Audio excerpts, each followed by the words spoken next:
الحمد للہ وکفی وسلام علی عبادہ الذین اصطفی اما بعد۔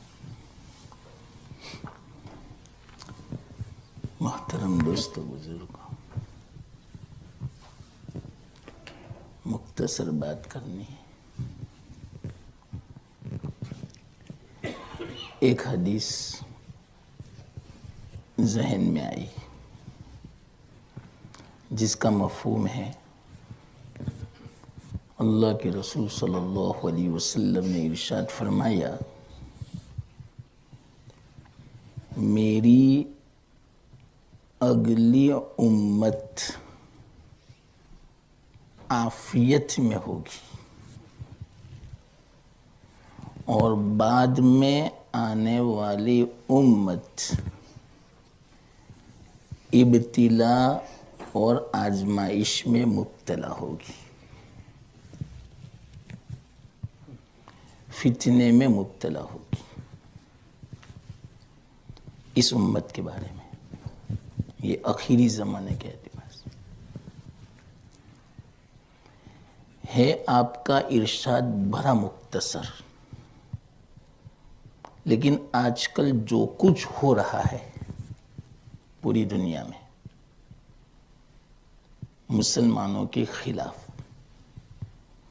اور خود مسلمانوں کے جو حالات ہیں وہ سب اللہ کے رسول صلی اللہ علیہ وسلم کی پیشین گوئی ہے۔ ہم چاہیں یا نہ چاہیں، جو کچھ ہو رہا ہے ابھی دنیا میں یہ ہونے والا تھا۔ اسباب خود بخود ایسے پیدا ہو جاتے ہیں، لیکن ایک بات یاد رکھیں، جو پیشین گوئی فرمائی فتنے کے بارے میں، آخری زمانے کے بارے میں، اللہ سے ہمیں یہ دعا کرنی چاہیے، یا اللہ اس فتنے کا سبب ہمیں نہ بنانا۔ یہ اس زمانے میں بہت ضروری ہے، یہ دعا بہت ضروری ہے۔ کیا دعا کرنے کی؟ یا اللہ ہمیں فتنے کا ذریعہ نہ بنانا، بلکہ فتنے سے عافیت میں رکھنا۔ یہ میرا الفاظ یاد رکھنا بہت ضروری ہے۔ ایمان کے بعد سب سے بڑی اگر کوئی نعمت ہے تو عافیت۔ یہاں عافیت کا معنی کیا؟ فتنوں سے محفوظ، گناہوں سے محفوظ۔ اللہ ہمیں آزمائش میں مبتلا نہ کرے، یہ مراد ہے عافیت۔ اگلی جو امت تھی یعنی صحابہ، یہ مراد ہے، وہ عافیت میں تھے، فتنوں سے پاک تھے۔ اگرچہ وہ فتنوں سے پاک تھے، بہت بابرکت زمانہ تھا، اور یہ زمانہ فتنوں سے بھرپور ہے، لیکن یہ جو زمانہ چل رہا ہے ایمان کے اعتبار سے اس زمانے کے مقابلے میں عظیم ہے، ثواب کے اعتبار سے بھی اعظم اور ایمان کے اعتبار سے بھی اعظم۔ حدیث میں آتا ہے، اللہ کے رسول صلی اللہ علیہ وسلم نے ارشاد فرمایا، اے میرے صحابہ، بتاؤ سب سے زیادہ تعجب خیز اور اعظم ثواب کے اعتبار سے سب سے بڑا ایمان کس کا؟ صحابہ نے فرمایا یا رسول اللہ صلی اللہ علیہ وسلم، فرشتوں کا ایمان۔ اللہ کے رسول صلی اللہ علیہ وسلم نے فرمایا فرشتوں کا ایمان نہیں۔ فرشتے کیوں ایمان نہ لاوے اللہ پر؟ ہر وقت اللہ کا مشاہدہ ہو رہا ہے، ان کو اللہ کے حضور میں ہے، وہ کیوں ایمان نہیں لائیں گے؟ ذرہ برابر اللہ سے وہ غافل نہیں ہے، کیوں؟ اس عالم میں ہے وہ تو وہ ایمان نہیں لائیں گے تو کیا کریں گے؟ انکار تو کر نہیں سکتے وہ۔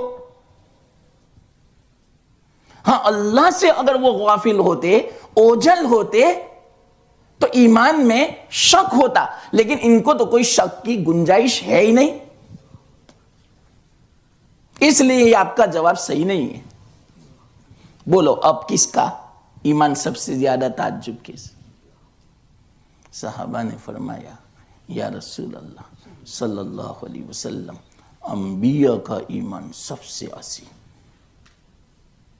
اللہ کے رسول صلی اللہ علیہ وسلم نے فرمایا انبیاء ایمان نہیں لائیں گے تو کون لائے گا؟ انبیاء پر ہر وقت اللہ کی طرف سے وحی نازل ہوتی ہے، اللہ نے ان کو اپنا پیغامبر بنایا، رسول بنایا، وہ ایمان نہیں لائیں گے تو پھر کون لائے گا؟ ان کا ایمان بھی تعجب خیز نہیں۔ صحابہ نے فرمایا تب تو یا رسول اللہ صلی اللہ علیہ وسلم ہمارا ایمان۔ اللہ کے رسول صلی اللہ علیہ وسلم فرمایا آپ کا ایمان بھی تعجب خیز نہیں، اس لیے کہ آپ کے سامنے تو وحی نازل ہوتی ہے، آپ کے سامنے تو میں موجود ہوں، آپ کے سامنے تو یہ کتنا برکتوں والا زمانہ ہے، ہر وقت قرآن نازل ہو رہا ہے، اور قرآن کی برکتیں کیسی، وحی کی برکتیں کیسی، اور نبی کی برکتیں کیسی، اور اس زمانے کی کیسی برکتیں۔ اس زمانے میں اگر کوئی ایمان نہیں لائے گا تو کب لاوے گا؟ صحابہ نے فرمایا یا رسول اللہ اب تو ہمارے پاس جواب نہیں ہے، آپ ہی بتلا دو کس کا ایمان سب سے زیادہ تعجب ہے۔ فرمایا بعد میں جو لوگ آئیں گے جنہوں نے نہ آپ کا زمانہ دیکھا نہ مجھے دیکھا، اور مجھے دیکھنے کے بدلے میں اگر ان کو پورا گھر بار لٹا دیا جاوے، اولاد کو قربان کر دیا جاوے، مال و دولت کو قربان کر دیا جاوے صرف میرے دیدار کے لیے، مجھے دیکھنے کے لیے، تو اس کے لیے وہ تیار ہو جاویں، ایسا جذبہ ہوگا۔ اگرچہ وہ کمزور ایمان والے ہوں گے، فتنوں کے زمانے میں مبتلا ہوں گے، گناہوں کا پورا دورہ ہوگا، ابتلا اور آزمائش کا دور ہوگا، ایسے زمانے میں ایسا جذبہ ہوگا میری محبت کا، اور اتنی محبت ہوگی، اتنا عشق ہوگا، ان کا ایمان تم سے بھی اعظم، انبیاء سے بھی اعظم، فرشتوں سے بھی اعظم، تو وہ ہمارے بارے میں ہے۔ یہ ہے آخری زمانہ، اس لیے نا امید نہ ہو۔ اسی بنا پر حدیث میں آتا ہے اللہ کے رسول صلی اللہ علیہ وسلم نے ارشاد فرمایا اس زمانے میں ایمان پر قائم رہنا، ایمان کے تقاضوں کو پورا کرنا ہاتھ میں انگارہ لینے کے برابر ہے۔ کوئی پکڑ نہیں سکتا آگ کا انگارہ، بہت مشکل۔ تو آج ایمان پر، شریعت پر عمل کرنا، سنتوں پر عمل کرنا، رمضان کے تقاضوں پر عمل کرنا، کلام مجید جو ہمیں فرماتا ہے اس پر عمل کرنا، دین پر قائم رہنا، واقعیتاً ایسا ہی ہے گویا ہاتھ میں انگارہ لینے کے برابر۔ لیکن حدیث میں ہے، اللہ کے رسول صلی اللہ علیہ وسلم نے پیشین گوئی فرمائی ہے، ایسا زمانہ ہوگا جو دین پر قائم ہوگا، صبر والا زمانہ جو دین پر قائم ہوگا، اللہ تعالیٰ اس کو 50 صحابہ کے برابر ثواب دے گا۔ الحمدللہ ابھی ہم نے فجر کی نماز پڑھی، صحابہ اللہ کے رسول صلی اللہ علیہ وسلم کے زمانے میں فجر کی نماز پڑھتے، کتنے؟ 50 صحابہ، کتنا ثواب ملے؟ اتنا ثواب ہر ایک کو ملا۔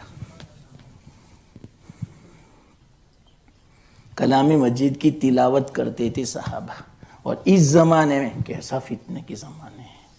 اور یورپ اس میں سب آ گیا، اگرچہ یہ نکل گیا ہے یورپ سے، لیکن یورپ اس میں سب آ گیا. انگلستان، بس اس میں امریکہ، کینیڈا، انگلینڈ، یورپ سب آ گئے. کیسے فتنے، یہیں سے تو ابھرتے ہیں فتنے پوری دنیا میں. یہاں پر ایمان پر قائم رہنا، یہاں نمازی بننا، یہاں سنتوں کو واقعیت اکثر کی میں داڑھی دیکھتا ہوں کتنا عجیب ہے. میں آپ کو مبارکبادی پیش کرتا ہوں. واللہ اللہ کو یہ صورت اتنی پسند ہے، واللہ میں کہتا ہوں وقت نہیں ہے ورنہ میں آپ کو سمجھاتا. بس مختصر میں آپ سے میں کہتا ہوں، بعض مرتبہ ایسے واقعات ہوئے کہ اللہ تعالیٰ نے مرنے کے بعد قبر میں اس کے پاس کوئی عمل نہیں تھا، لیکن چہرہ سنت کے مطابق تھا. اللہ نے فرمایا میرے حبیب کا چہرہ لے کر آیا ہے، جاؤ اس کو بخش دو، کوئی حساب نہیں لینا ہے. میرے حبیب کی مشابہت اور شباہت اختیار کر کے آیا ہے، سب معاف. یہاں تک کہ ایک واقعہ لکھا ہے، غالباً علامہ ابن قدامہ نے اگلے زمانے میں ایک آدمی کا انتقال ہوا، نوجوان جیسا تھا، 30 35 40 سال کی عمر، داڑھی کے بال کالے تھے. اس نے اپنے بیٹوں سے وصیت کی، بیٹا جب میرا انتقال ہو جائے میری داڑھی کو چونا لگا دینا، سفید کر دینا. تو کہا کیوں ابا ایسا؟ بس میں کہتا ہوں انہیں. تو کہا کہو تو صحیح، اگر کوئی پوچھے تو کہ چلو آپ پوچھتے ہیں اس لیے میں کہتا ہوں. حدیث میں آتا ہے اللہ کے رسول صلی اللہ علیہ وسلم نے ارشاد فرمایا کہ اللہ تعالیٰ کو سفید داڑھی والے سے شرم آتی ہے، عذاب دینے میں شرماتا ہے اللہ. حدیث میں یہ الفاظ ہے. شرم کا مطلب کیا؟ شرم جس کو آتی ہے وہ کام چھوڑ دیتا ہے. تو اللہ کو شرم آنا اس کا مطلب کیا؟ اللہ پکڑ نہیں فرماتا، یہ مطلب شرمانے کا. تو ایسا کر دیا، دفنا دیا قبر میں. حقیقت میں فرشتے آئے، سب کچھ ہوا. اللہ کی طرف سے سوال ہوا، بندے تو نوجوان تھا، تیرے بال تو کالے تھے، سفید کیسے؟ یہ تو نے اپنے ہاتھ سے بتکلف سفید کیے چونے. تو کہ ہاں یا اللہ میں نے سنا، حدیث میں ہے تیرے حبیب کا فرمان غلط نہیں ہے کہ سفید جس کے بال ہو جاتے ہیں اللہ کو رحم آتا ہے، اللہ پکڑ نہیں فرماتا. تو اگرچہ میرے بال کالے تھے لیکن میں نے سفید والوں کی مشابہت اختیار کی. مشابہت، یہ لفظ میں آپ کو سمجھانا چاہتا ہوں. تو جس کی داڑھی ہے اس کی مشابہت ہے اللہ کے رسول صلی اللہ علیہ وسلم کے چہرے کے ساتھ. اور حدیث میں ہے من تشبہ بقوم فہو منہم، جو جس کے ساتھ مشابہت اختیار کرتا ہے وہ انہی میں سمجھا جاتا ہے. تو داڑھی والا اللہ کے رسول صلی اللہ علیہ وسلم کی مشابہت تو اللہ کے رسول صلی اللہ علیہ وسلم کے زمرے میں سمجھا جاتا ہے. اور جو اللہ کے رسول صلی اللہ علیہ وسلم کی جماعت میں آ گیا، اللہ تعالیٰ آپ کی جماعت کو عذاب نہیں دے گا، آپ کی جماعت پر اللہ تعالیٰ رحم و شفقت کا معاملہ فرمائے گا. تو آپ کی جو مشابہت اختیار کرے گا اس پر بھی اللہ تعالیٰ شفقت اور رحم کا معاملہ فرماوے گا. اس بنا پر، شباہت کی بنا پر اللہ تعالیٰ معاف فرما دیتا ہے. ایسا ہی ہوا. دیکھیں اس لیے میں نے ایسا کیا کہ جاؤ تیرے بال کالے تھے لیکن تم نے مشابہت اختیار کی، اس بنا پر میں نے تجھے بخش دیا. خیر، تو میں یہ کہہ رہا تھا اللہ کے رسول صلی اللہ علیہ وسلم نے ارشاد فرمایا یہ زمانہ بڑا زبردست ہے، ایمان کو بچانا بڑا مشکل ہے. کیوں؟ ایمان ہی کی قیمت ہے جو کچھ ہے وہ. اس زمانے میں ایمان کو بچاؤ، اپنی زبان کی حفاظت کرو، زبان سے کوئی ایسا لفظ نہ نکلے کہ جس سے ہمارا ایمان رخصت ہو جاوے. بہت ضروری. علماء سے ملو، پوچھو علماء سے، سوالات کرو، ان کی صحبت اختیار کرو، تو آپ کو یہ باتیں ملے گی. میں تو تھوڑی بات کہہ کے چلا جاؤں گا. تو زبان کی حفاظت، ایمان کی جس نے زبان کی حفاظت کر لی ایمان کی حفاظت ہو گئی. حدیث میں لمبی حدیث ہے. ہاں تو اللہ کے رسول صلی اللہ علیہ وسلم نے ارشاد فرمایا اگلی امت عافیت میں ہوگی, بعد والی امت فتنوں میں ہوگی. حضرت علی رضی اللہ تعالیٰ عنہ کی روایت ہے, اللہ کے رسول صلی اللہ علیہ وسلم نے ارشاد فرمایا کہ میری امت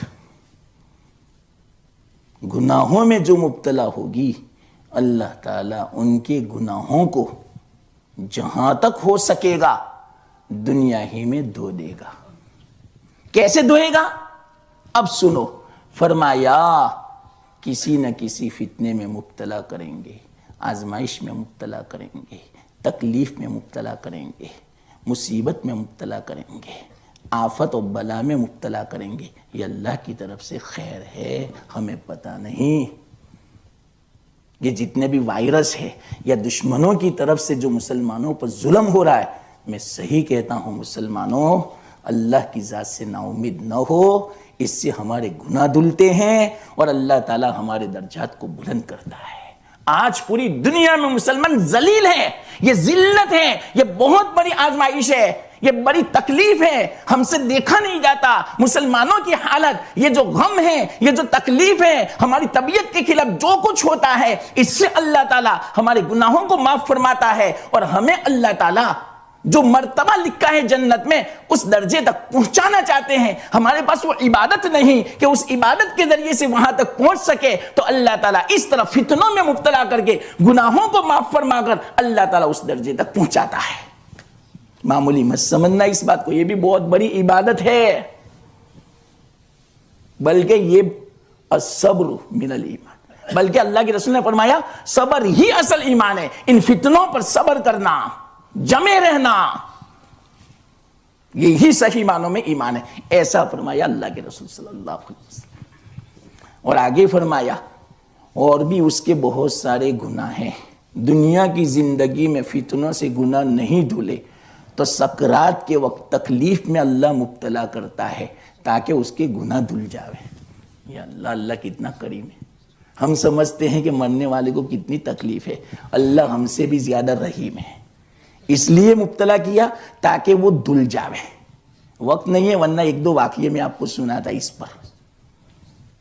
پھر کیا فرمایا, اگر سکرات کے موقع پر تکلیف سے بھی اگر اس کے گناہ نہیں دھلے تو اللہ تعالیٰ قبر میں تھوڑی پکڑ فرماتے ہیں تاکہ پاک صاف ہو گئے, عالم قبر کے بعد سیدھا جنت میں چلا جاوے. یہ ہے مطلب. تو قبر کا عذاب بھی اس امت کے لیے رحم ہے, گویا اللہ کی طرف سے شفقت ہے. اللہ تعالیٰ دھونا چاہتے ہیں. عجیب و غریب واقعات ہوئے قبر کے بھی. پھر بھی اگر اتنے گناہ ہیں کہ قبر کے عذاب سے بھی اس کے نہیں گناہ دھلے تو پھر بعد میں حشر کے میدان میں پریشانی میں مبتلا کرتا ہے. یہ حدیث کا میں مفہوم بیان کرتا ہوں. پھر بھی نہیں دھلے, اتنے گناہ, اتنے حقوق ہے اس کے ذمے, تو تھوڑی مدت اللہ تعالیٰ جہنم میں ڈالتے ہیں. لیکن مسلمان کو جہنم میں ڈالیں گے, مسلم شریف میں ہے, اس طرح ڈالیں گے کہ اس کو تھوڑا بے ہوش کر دیں گے, محسوس زیادہ نہیں ہوگا, جیسے آپریشن کے وقت بے ہوش کرتے ہیں, چیرتے ہیں, پھر بھی اس کو پتہ نہیں چلتا. بدن چیر دیتے ہیں, یہاں سے دو ٹکڑے کر دیتے ہیں, پورا دل باہر نکال دیتے ہیں, سب کچھ باہر نکال دیتے ہیں, لیکن وہ سویا ہوا ہے. تکلیف ہے کتنی خطرناک. تو اللہ تعالیٰ ایسا فرمائیں گے مومن کو تاکہ زیادہ تکلیف نہ ہو, پھر وہاں سے دھو کر اللہ تعالیٰ جنت میں داخل فرمائیں گے. یہ ہے مومن کا حال. 20 منٹ ہو گئی, مجھے 20 منٹ کہا تھا. کوئی واقعہ تو بیان کیا بھی نہیں. مجھے بھی عجیب لگتا ہے, وہ ناشتہ ہو, صرف چائے ہو, ساتھ میں کچھ ہو نہیں تو کیسا لگتا ہے. ایسا مجھے لگا. پہلے سے مجھے پابند کیا کہ 20 منٹ. چلو اتنا بھی کہنے کہ اللہ نے توفیق دی, چلو اللہ قبول فرمائے. وآخر دعوانا الحمدللہ رب العالمین. سبحان اللہ وبحمدہ, سبحانک اللہم وبحمدک, نشہد ان لا الہ الا انت, نستغفرک ونتوب